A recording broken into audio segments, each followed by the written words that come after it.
آج مسلمان کا گریبان پکڑ رہا ہے۔ اگر یہی مسلمان جو پوری دنیا میں ہے ایک جان ہو جائے، کیونکہ نماز بھی ہماری وہی ہے، کلمہ بھی ہمارا وہی ہے، اور نبی بھی ہمارا وہی ہے، اور اسی اللہ پر ہم ایمان رکھتے ہیں، یہ ساری چیزیں تو جو اللہ کے نبی نے ہمیں بتایا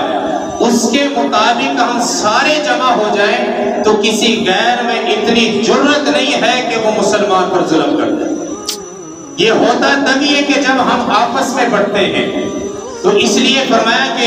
یہ یہودی اس وقت ان کا قبضہ اس لیے تھا کہ مشرکین تھے یا دوسرے جو تھے وہ آپس میں بٹے ہوئے تھے اور ان میں آپس میں اتفاق تھا، اس لیے تجارت کا کاروبار کرتے۔ تو آقا صلی اللہ علیہ وسلم جب مدینے میں تشریف لائے تو آپ نے اپنی محبت کے ساتھ لوگوں کو جوڑا، لوگ ایمان لے کر آئے،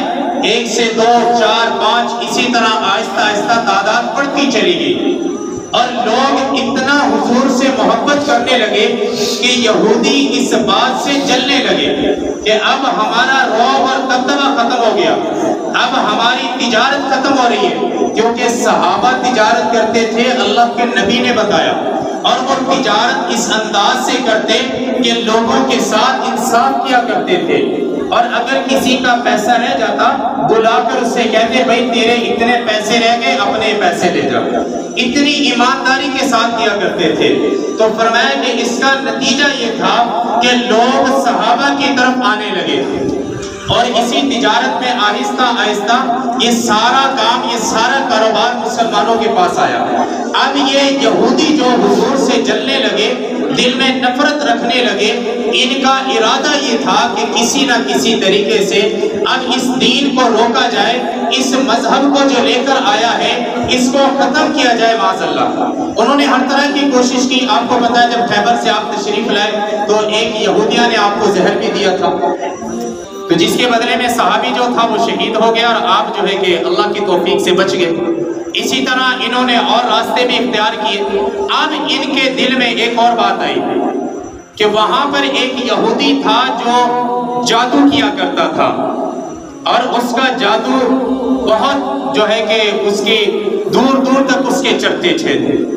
تھے۔ تو اب یہ سارے لوگ مل کر یہودی اس کے پاس آئے اور آ کر کہنے لگے کہ ہم نے بہت کوشش کی اس کو نقصان پہنچائے،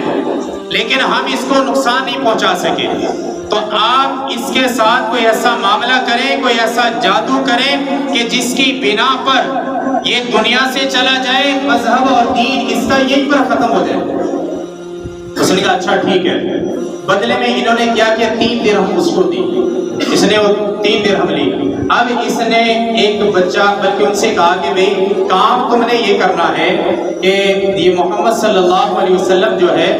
اس کے بال بھی تم نے لے کر آنے ہیں، اور جس کنگھی کے ساتھ بال ان کے جو ہے کہ سوتے جائیں گے، درست کیے جائیں گے، تو وہ کنگھی جو اس کے دندان جو ٹوٹیں گے وہ بھی تم نے لے کر آنے ہیں، اور اس کنگھی میں جو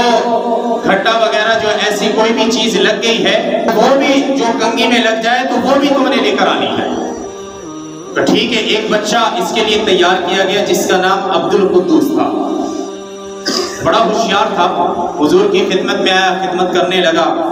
تو فرمایا کہ اب آقا صلی اللہ علیہ وسلم کی وہ خدمت کرتا، حضور کے بالوں کی کنگھی کرتا تھا، تو بڑی چلاکی کے ساتھ اس نے اس میں سے بال بھی نکالے، اور اس کنگھی سے جو دندا ٹوٹا وہ بھی جو اٹھا لیا، اور جو اس میں کوئی اور جو ہے کہ لا کر اس یہودی کو دے دیا۔ اب اس نے ان بالوں کو بھی لیا اور کنگھی کا ٹوٹا ہوا دندا وہ بھی لے لیا، اور جو ساتھ لے کر آئے اس میں وہ بھی انہوں نے لے لیا۔ تو فرمایا کہ اب اس نے جادو تیار کیا، موم بتی کا اس نے ایک پتلا بنایا، اور پتلا بنانے کے بعد اس نے جو ہے کہ کھجور کا گابا یہ بھی ساتھ لیا، اور اس میں سوئیاں بھی چبھائی، غالباً 11 سوئیاں اس میں چبھائی، اور پھر اس کو جو ہے کہ اس نے باندھا، اور باندھ کر 11 اس میں گرے لگائی، 11 گرے لگانے کے بعد اس نے کنویں میں ڈال دیا، ان کو مدینے سے دور تھا، ویران تھا۔ اب حضور صلی اللہ علیہ وسلم کی اس کی وجہ سے دن ب دن طبیعت خراب ہو گئی، اور یہ بھی یاد رکھنا کہ اس جادو کا جو اثر، نماز پر کوئی اثر نہیں ہوا، آپ کی عبادات پر کوئی اثر نہیں ہوا، اسی طرح تبلیغ پر کوئی اثر نہیں ہوا، لیکن جو اثر ہوا وہ اس طریقے سے کہ آپ کی ہنسی غائب ہو گئی، آپ کی طبیعت حشاش بشاش ہوتی تھی وہ ختم ہو گئی۔ حضرت عائشہ صدیقہ رضی اللہ تعالیٰ عنہ فرماتی ہے کہ جب آپ پہلے تشریف لاتے تھے تو مسکراتے ہوئے آتے تھے، لیکن اب جب آپ آتے ہیں تو دیکھتے ہیں کہ آپ کے چہرے پر کوئی مسکراہٹ نہیں ہے، تو آپ بھی پریشان ہوتی تھی۔ تو فرمایا کہ ایک مرتبہ ایسا ہوا کہ آقا صلی اللہ علیہ وسلم رات کو سو گئے، آپ نے نماز پڑھی، نماز پڑھ کر آپ سو گئے۔ اب فرمایا کہ خواب میں اللہ رب العزت نے 2 فرشتے بھیج دیے، جبرائیل علیہ السلام آگے، حضرت میکائیل علیہ السلام تشریف لے آئے۔ حضرت جبرائیل علیہ السلام آپ کے سرہانے کی طرف آگے اور حضرت میکائیل علیہ السلام آپ کے پاؤں کی طرف آگے۔ اب حضرت جبرائیل علیہ السلام نے، بلکہ حضرت میکائیل علیہ السلام نے کہا کہ بھئی اس بندے کو کیا ہوا ہے؟ تو حضرت جبرائیل علیہ السلام نے فرمایا کہ بھئی اس کو جادو ہوا ہے۔ تو پوچھا کہ بھئی کس نے کیا؟ فلاں نے کیا ہے۔ کس طرح کیا گیا؟ یہ کام اس میں کیا گیا ہے۔ پھر پوچھا کہ بھئی کہاں پر ہے؟ فلاں کنویں میں ہے۔ تو فرمایا ساری باتیں جبرائیل علیہ السلام نے اور حضرت میکائیل علیہ السلام نے حضور صلی اللہ علیہ وسلم کو خواب میں یہ ساری کی ساری باتیں بتا دی۔ اب آقا صلی اللہ علیہ وسلم جب اٹھے تو فرمایا کہ حضرت عائشہ صدیقہ رضی اللہ تعالیٰ عنہ فرماتی ہیں کہ آپ بڑے حشاش بشاش تھے، مسکرا رہے تھے، طبیعت بڑی خوش تھی۔ تو پوچھا کہ یا رسول اللہ صلی اللہ علیہ وسلم کیا بات ہے؟ آج جو ہے کہ آپ مسکرائے بھی ہیں اور آپ کی طبیعت بھی کچھ ایسی لگ رہی ہے کہ جیسے کچھ بہتر ہے۔ تو اللہ کے نبی نے فرمایا کہ اصل میں میرے اوپر جادو ہوا تھا کہ جس کو اللہ رب العزت نے خواب میں مجھے بتا دیا ہے کہ فلاں فلاں فلاں نے میرے اوپر جادو کیا اور اس طریقے سے میرے اوپر جادو کیا گیا ہے۔ تو فرمایا کہ اب آپ نے صحابہ کو ساتھ لیا، حضرت علی بھی ساتھ تھے، حضرت عمار بھی ساتھ تھے، آپ صلی اللہ علیہ وسلم اس کنویں پر پہنچے۔ وہاں پہنچ کر آقا صلی اللہ علیہ وسلم نے فرمایا کہ یہ کنواں ہے۔ تو حضرت علی آگے بڑھے، حضرت عمار رضی اللہ تعالیٰ عنہ آگے بڑھے اور انہوں نے جو ہے کہ وہاں سے وہ پتلا نکالا جو وہاں پر رکھا گیا تھا۔ تو آقا صلی اللہ علیہ وسلم پر اللہ تعالیٰ نے ان صورتوں کو اتار دیا، ان کو نازل کیا، ان صورتوں کو۔ یہ 2 صورتیں ہیں، 11 ان کی آیت مبارکہ ہیں۔